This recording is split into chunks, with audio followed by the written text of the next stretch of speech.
शिव से कहेली गंगा मैया हे नाथ कुछु करऊ पैया हो।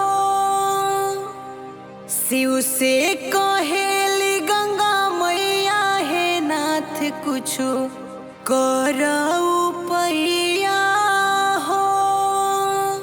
करऊ पैया कुछु करऊ पैया, करऊ पैया कुछु करऊ पैया।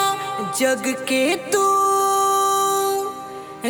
के तू बड़ा सहैया हे नाथ कुछु करऊ पैया हो।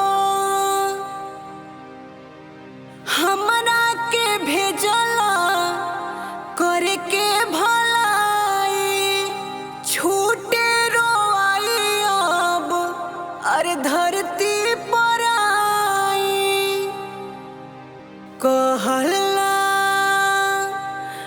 कहला जाए दुख दैया हे नाथ कुछु करऊ पैया हो। मोर दूर दासा देखी चली आई, नाही तो जाटा में फिर से बोलाई। भइल कठोर आज ये हो गोसैया, लोगवा लुगैया ना। जग के तू बड़ा सहैया हे नाथ कुछु करऊ पैया हो। नइखे चढ़ावे जोग जलवा चरण में, तो बोले जाए लोग तोहरा चरण में।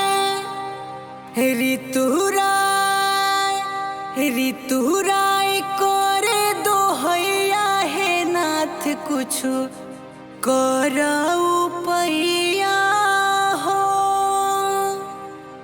जग के तू बड़ा सहैया हे नाथ कुछु करऊ पैया।